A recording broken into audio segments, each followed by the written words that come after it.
Pemirsa, pelaku penipuan penjualan iPhone si kembar Rihani kini telah ditahan setelah buron selama 1 bulan.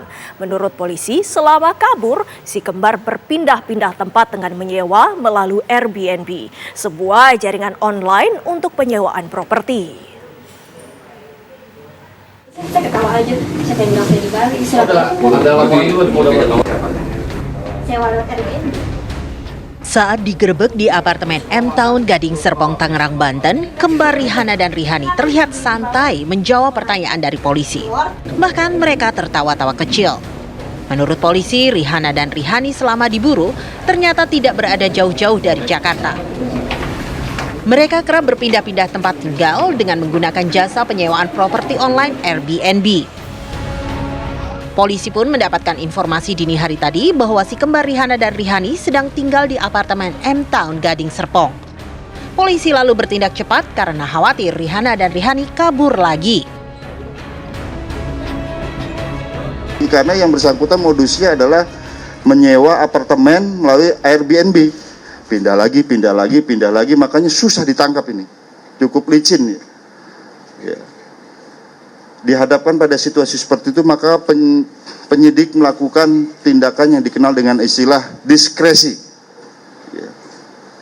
Ya, salah satu azasnya adalah azas nutzaklik, azas keperluan, dan dulmatik, azas tujuan.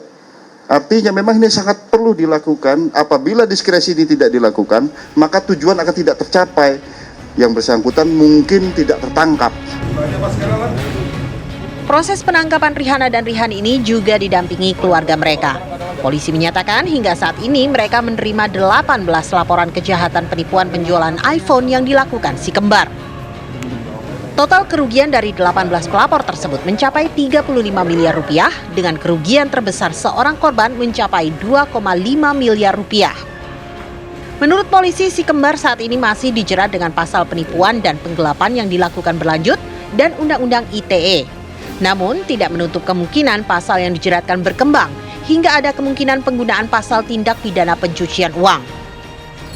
Polisi juga menduga jumlah korban lebih dari 18 orang. Sementara itu, setelah tahu Rihana dan Rihani ditangkap, sejumlah korban si kembar mendatangi Mapolda Metro Jaya. Mereka ditemui penyidik dan bahkan sempat bertemu dengan para tersangka. Para korban menuntut agar uang yang sudah disetorkan bisa dikembalikan. Ini satu kuliah semua. Ada yang satu tempat kerja juga waktu di Kemendak. Gitu. Jadi kita berempat teman dekatnya Rihani, Pak. Nah, kita ketipu sama Rihani. Gitu sih. Maksud kedatangan ke Polda ini ingin menemui keduanya atau ada maksud apa? Audiensi? Ya, kita mau audiensi aja sih sebenarnya, sama diskusi tadi sama Bapak Hengki. Sama Pak Hengki juga ada sedikit diskusi lah gitu. Tapi laporannya sudah. Laporan polisinya sudah buat laporan dari tahun 2022. Tadi sempat ketemu sama Rihana di dalam. Oh, sempat. Apa yang disampaikan Mbak ke mereka? Nggak ada sih. Diam aja mereka. Tak hanya para reseller Rihana-Rihani yang melaporkan penipuan, polisi pun mendapati keluarga si kembar ikut melapor karena juga merasa telah ditipu. Tim TV One mengabarkan.